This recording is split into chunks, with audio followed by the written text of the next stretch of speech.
Matter of fact, we have talked about the Seahawks several times on this show. When they traded for Shaheed, right? If I say that name right, Shaheed from the Saints, I'm like, oh shit, baby. They're about to go to the moon. Now, it's going to take a couple weeks, but it did not take a couple weeks. It took like 2 days. Bada bing, bada boom. They off. They off. They off. They off. Much like the Chiefs in the Jackson Smith and the Jigba is balling. So let's talk about this a little bit. Because I was talking with some Seahawks fans, because obviously Seahawks fans do not get a lot of love, right? So usually when people are talking about the Seahawks, it's like, oh, they blew it, oh, they suck, they're this and this and this. But when you get a little bit of hype around the Seattle Seahawks, their fans flock and they love it, which fair weather fan base, whatever you want to call it. But long story short, when we spoke about the Seattle Seahawks last Thursday or Wednesday, I can't remember what day it was. The simple fact of the matter is that they were eating it up. They loved it. And many other fans pointed out that Jackson Smith and the Jigba is putting up MVP numbers while being doubled and triple teamed play after play after play. Then you make that trade for arguably one of the best deep threats in the NFL right now. One of the most underrated deep threats in the NFL right now in Shaheed. Am I saying that name right? Shaheed? And I was like, well, there's a reason why we haven't really heard much about him. Yeah, he's 29 years old. He's on his last year of his deal. Is he really going to stay?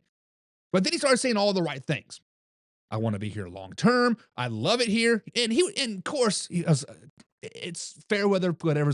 He's been there for like a day and he's saying this. I'm like, well, come on, slow it down. But then we saw that game Sunday versus the Arizona Cardinals. We saw that game Sunday versus the Arizona Cardinals. It was like 40-0, like half. It was something ridiculous, right? They're literally blowing them out of the water. And I sat there and I watched the all 2022 view of that film. And safeties, defenses in general, are now having to shift their coverage from double and tripling team from Jackson Smith and Najigba to having to look at for that other side. Guys, the Seahawks are going to be a real problem. Now, I'm not saying they're a Super Bowl bound team as of right now, but they are a real problem. If they keep the momentum building, they could be a problem next season, year after that, the year after that, and the year after that. I think they have about a 4 to 5 year window where they could be a real big problem. However, the biggest problem with the Seattle Seahawks is going to be Sam Darnold.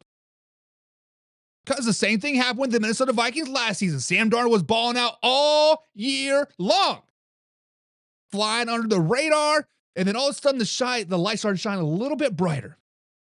All of a sudden, it was gut check time. All of a sudden, it was all on the line. Win this game, you win the NFC North. You win the first place overall seed. Front line to the championship. What does he do? He shits the bed. Absolutely shits the bed, 100%. And then, on that same note, the following week, wild card game versus the LA Rams, shits the bed yet again. So as Sam Darnold continues to shit the bed in the playoffs, we might be seeing old Milroe before this window is absolutely closed. So we'll definitely excited to see what the Seattle Seahawks have to do or bring to the table once the playoffs do start, because they definitely are probably going. I'm going to change my pick, and I think they're going to win the NFC West now.